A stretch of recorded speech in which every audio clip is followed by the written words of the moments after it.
It's time for another edition of PRosé with Vicki Locke and Cindy Woolley from C2 Communications.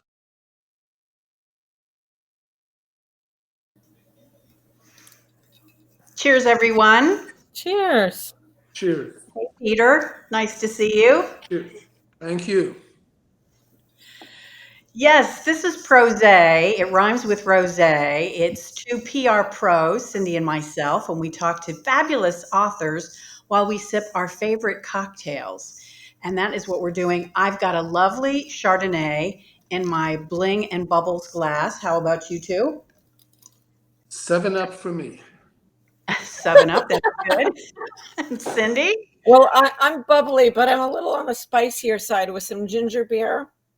And months ago, we had an author introduce us to jalapeno syrup in her cocktails, and it was fantastic. So just take a little spicier trip on that. Because you're such a spicy girl. Mm.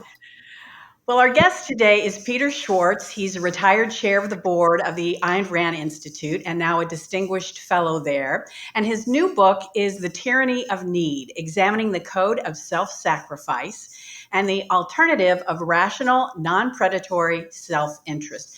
Basically, he says that most of us don't need to realize, or we should realize, that we don't have to make others happy to feel good. Why should you be required to suffer so that someone else benefits? Why should you allow yourself to be ruled by this tyranny of need? So that's what we're going to discuss. And we welcome you, Peter. And actually, Cindy and I were talking about several years ago, and a lot of women, I think, I was in the media for several years, and I would get asked by friends or people that I didn't even know, please come to my school. Could you MC my charity? Could you do this? And I had this fear of saying no, sometimes to things I didn't even want to say yes to. So is this book applying to people like me? Oh, absolutely. Yeah, it's this idea that you've been subjected to. This is rampant in our culture. It's the idea that somehow your life is not really your own. You have no moral right to exist simply for your own sake.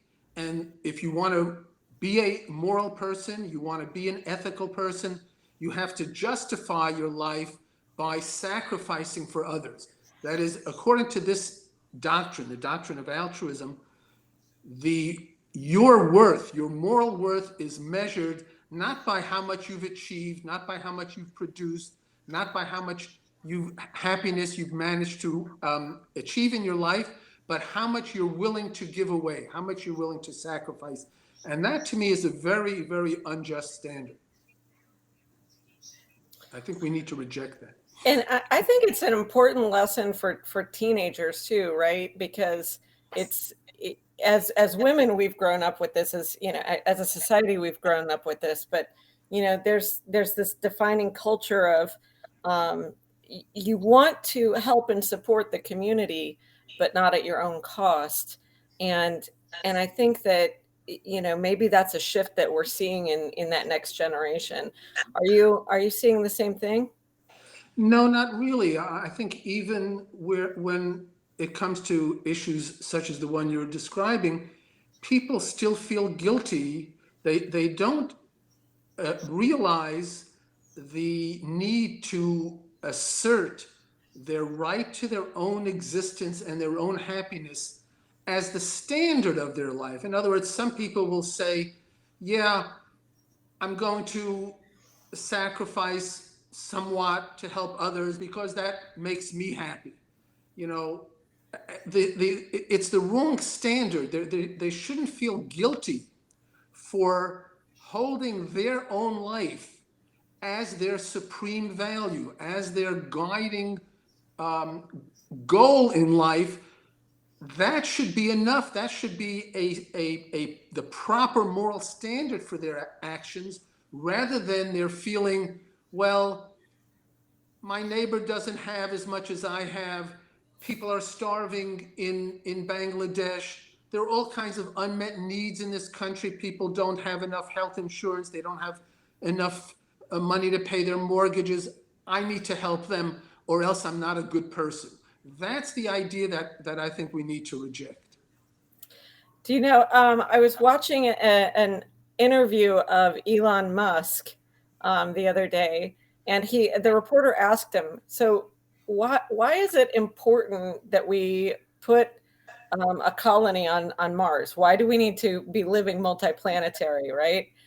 And here I expected some sort of scientific answer, and he came out and he said, well, listen, I think that everyone needs to work towards making themselves happy, and they need a reason and a purpose to get up. And life without multiplanetary living is depressing to me. So basically what he was saying is like, I'm putting this mission to Mars on because it makes me happy. And I thought it was so refreshing. Good for him, good for him. I mean, he has some mixed premises, I think, but that idea is definitely true. Your life, you have only one life. It should be precious. It's your life. Live it. Try to achieve your own happiness. And I don't mean by that, I don't mean the stereotypical idea people have of selfishness, which is that you just do whatever you feel like, you climb over other bodies, you lie, you cheat, you steal to get whatever you want. That is not selfishness. That's self-destructive behavior. If you genuinely want to be selfish, you genuinely want to advance your own life. And by that I mean, but your own life means as a human being, as a rational human being. Your life depends upon using your mind, using reason to discover what kinds of things your life requires, what kinds of things will enhance your life, whether it's food or shelter or medicine or going to Mars. You're using your mind to achieve your purposes and your happiness. And whatever you do achieve, it's by your efforts. You haven't taken it from other people. You should live an honest, productive, self-respecting life. And when you deal with other people, it's fine. There's an advantage to dealing with people. I'm not in favor of being a hermit, but the advantage is dealing with them voluntarily. You have something to offer them. They have something to offer you. You trade. It's to mutual advantage rather than the idea that one person has to sacrifice for the other, which means that one person's gain comes at another person's loss. So, do you think with this, what they're calling the Great Resignation, with so many people quitting their jobs and a lot of companies now coming up with these unbelievable perks, $100,000 signing bonus, just to get somebody in the door to be their employee, do you think that this group of people that want happiness, they want flexibility, they want more money, they want childcare, do you think they've adopted this philosophy? Well, yes and no. You'd have to talk to individuals to see what they actually believe, but you can't simply take the fact that somebody says, I'm quitting my job, that makes him embrace the idea of rational self-interest, especially when if you're talking about people who then say, well, I'm quitting my job or I'm going to go try a different job, but I've got kids and I don't have enough time or money to take care of them or to pay for childcare, so the government has to pay for it. That is also part of this idea of a sacrifice. In other words, you can't demand that others sacrifice for you, just as they can't demand that you sacrifice for them.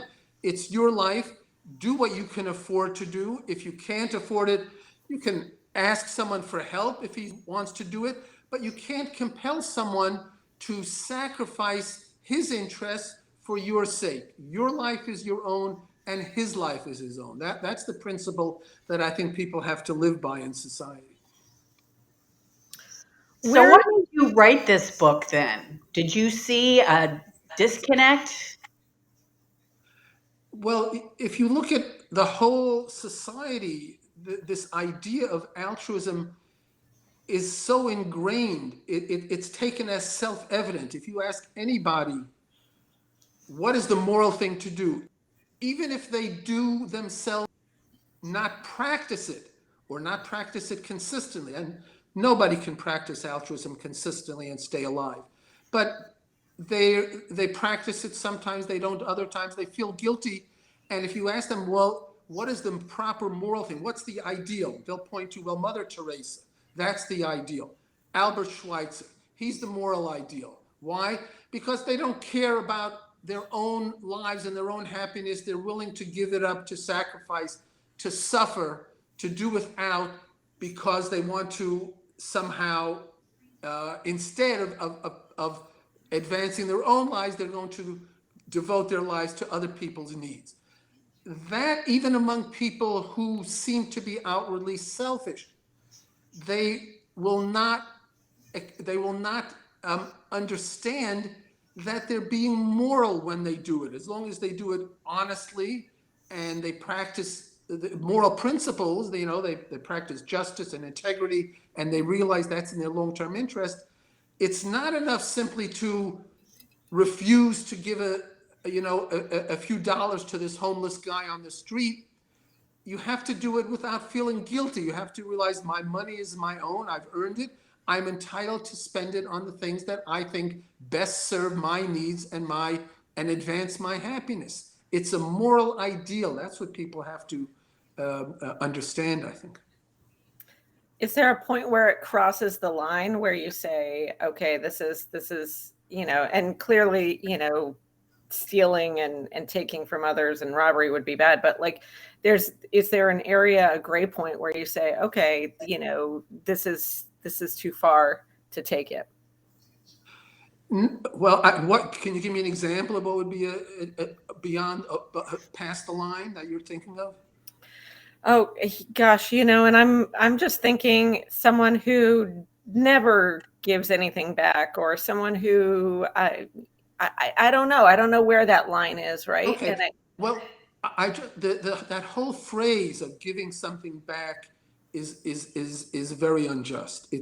There's no basis for it. It's not as if you owe your life to somebody else. You have to give money to this homeless guy or give to charity as giving back. Mm-hmm. They are not the ones who made your life possible, as long as, again, I stress this, that what you've done is you've been productive and honest, and you haven't achieved your wealth or whatever it is that you've succeeded at the expense of other people. You haven't exploited other people. You haven't stolen from them. As long as your success has come from your honest efforts, then no, you don't owe that success to other people. Now, in a society, as I said, I think there's a tremendous benefit to living in society and to dealing with other people and to cooperating with them. But cooperation means to mutual benefit. There is no sacrifice. I'm not giving something up because I go to have a supermarket that I can, buy my bread and meat from. We're both benefiting. So to the extent that there's a mutual benefit, there's no giving back. To the extent that there is no mutual benefit, you shouldn't give back, because why does someone have a claim against you simply because he lacks something that you've earned and created? So if I'm hearing you right, tell me if I've got this right. So take a person there's always somebody that's got more than you do. And I'm going to look at social media. Right. So you have a type like a Kim Kardashian that has a lot of money, but she's robbed, and people are just on social media saying, well, you deserve it. You've got so much money and blah, blah, blah, blah. Instead of worrying about those people, if we just worry about ourselves and make ourselves happy and we're good people, we'll probably not have some of the mental health issues that are existing in our society today. Well, I wouldn't hold Kim Kardashian up as more probably a bad example. But your point is taken.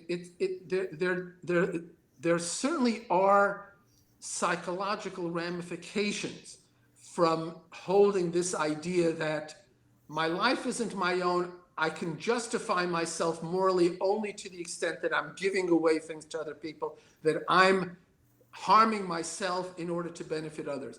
There's definitely psychological harm in that.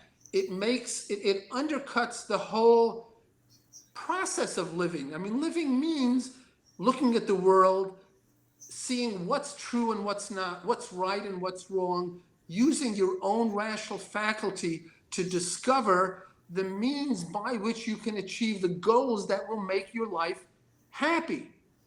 That's what life is. if instead of that you say, don't go by what you judge will make you happy, give it up, give up your wealth, give up your convictions, because that's what sacrifice means as well. It's not just give up your material goods, it's give up your spiritual goods as well. And you give up your idea of what's true and false, give up your idea of honesty or integrity if it's going to help somebody else.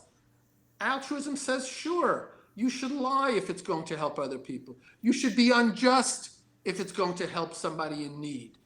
This undercuts the whole psychological process by which people sustain their lives and advance themselves and therefore society as a whole. It's all undercut by the ideas, let's live as Mother Teresa.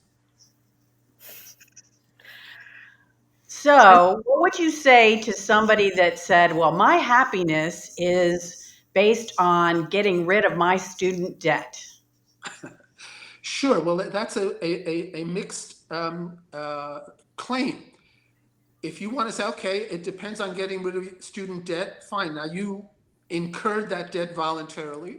Nobody put a gun to your head. Nobody forced you to do it. You did it as an exchange. You said, okay, it's worth my getting an education in exchange for going into debt. And then when I finish my education and get a good job, presumably I'll be able to pay it off. That's fine.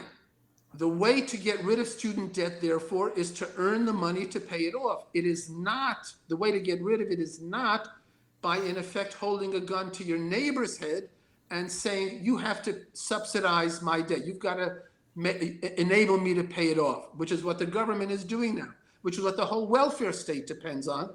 It rests on this premise that because you have some needs, you can force other people to provide for them, to provide those needs for you. And that is terribly unjust.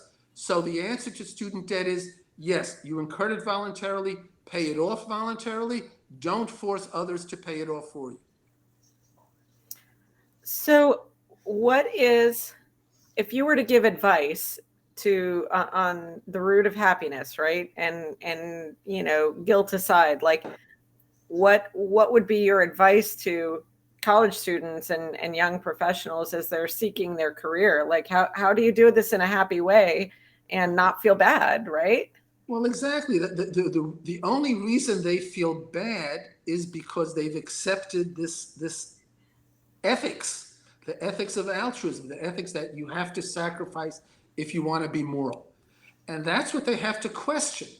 It's so ingrained, as I said, it's so ingrained in society, it's self-evident. They don't even consider the possibility that there might be an alternative ethics, an alternative code of morality other than self-sacrifice. They can't even conceive of that. And that's what I'm trying to get them to do. Question the premise that we've all been taught from childhood, that the only moral action is one that benefits others. If you're acting to achieve your own good, your own benefit, your own happiness, that's not moral.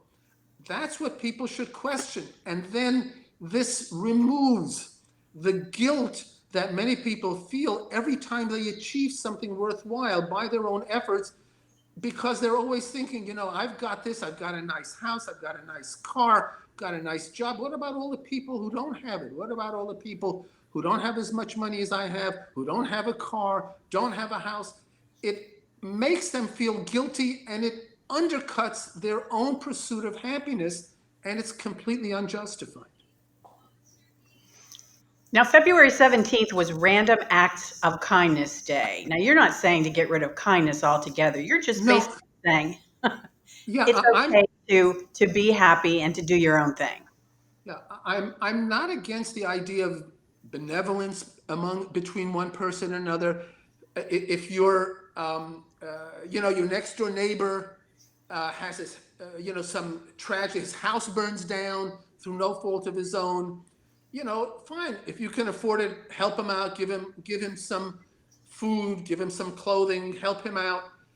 If he deserves it, and I stress this, if he's thankful for it, if he's grateful, because according to the idea of altruism, he shouldn't be grateful. He has a claim against you. What you have, if you have more than what your neighbor has, you are obligated. You're morally obligated to provide for him. It's like you owe it to him. So he doesn't have to thank you for it. He doesn't have to be grateful. He just says, okay, you're just doing what you're supposed to be doing. You're giving me what's rightfully mine. And that's a complete perversion of what the relationship between people should be. If you're interested in genuine benevolence, genuine goodwill between people, it cannot rest on the idea that you must serve your neighbor's needs. If you have to serve something, the relationship between a servant and a master is not benevolence and goodwill. Only between equals, which means neither has a claim on the other. Rather, they just deal with one another to mutual benefit. And even when it's an act of charity, and I give to certain charities, I judge, well, they deserve it. They're doing good work. They're doing work that I think ought to be done.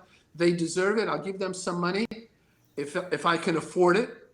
It doesn't have to, as long as it doesn't make me suffer. I do it, but again, it's on the premise that it's my money. It's my right to decide what I want to do with it. And this is in accord with my values. This particular charity is in accord with my values. I'll give it to them. Whereas if a person doesn't deserve it, the homeless guy in the street who is going to use your money for his next fix or his next, bottle of vodka, then that's wrong to give it to him. Then he doesn't deserve it, and you don't owe it to him. I think that's an interesting point too. That altruism almost perpetuates the class-based system. If I'm altruistically giving you something, that means I'm almost better than you, and you're beneath me because I have to give you things, and that's kind of an interesting. Yeah, it's not only that he's beneath you; he's also simultaneously above you, because he has a claim against you. He has a need. You can satisfy it. You have to do it. As I said, it's like a debt. When you if you borrow money from somebody, it's really, you owe it to him. You're obligated to give it back. Now, that's true of a debt that you voluntarily incur, but according to altruism, every dollar that you earn is in effect a dollar taken away from somebody who lacks it, and you're morally obligated to give it to him. That's the relationship of a servant and a master, not two equals. Mm-hmm. So what do you say to critics that talk about privilege and say that certain people in society are successful, do make money because of cultural privilege? Yeah, that's a good question. That's an important distinction we have to make. In today's society, we have what's called a mixed economy. We have government intervention in almost every aspect of our lives. It's hard sometimes to determine how somebody achieved his wealth, for example. It's very easy today for somebody to achieve wealth because of cronyism, because he's got an in with government officials, he's got an in with regulators. They can pass certain laws that privilege his company and that harm his competitors. So the fact today that somebody has money does not mean that he's earned it. However, if somebody has earned it by his own efforts, in other words, you've gotten rich honestly, you haven't cheated people, you haven't gotten government to pass laws and regulations that cripple your competitors and benefit you, you've done it on your own through a free society and a free market, trading voluntarily with other people, then that any quote privilege you have, and that's the wrong word to use, it's not a privilege, you've earned it. It's yours. It's your money. It's your success. It's your life. There's no need to feel, well, I have more than the other guy. Somehow I have to give him all or part of it to make us equal. If you've earned it, you haven't done it by fraud. You haven't done it by exploitation. It's yours. Enjoy it and be proud of it. That's the important thing. Be proud of what you've done. Don't feel guilty. Well, the book is The Tyranny of Need. Very interesting stuff. How can people get it? Is it Okay, everywhere? it's on Amazon. Just go to search for The Tyranny of Need. It's available there. It's also available through the Ayn Rand Institute if people are interested, which is aynrand.org, AYNRAND.org. And if they want more information about material that I've produced, lectures or books and so forth, go to peterschwartz.com. Thanks so much for joining us on PRosé today, Peter. I enjoyed it, and thank you for the drink. Cheers. Cheers. Join us next week for another edition of PRosé with Vicky Locke and Cindy Woolley from C2 Communications.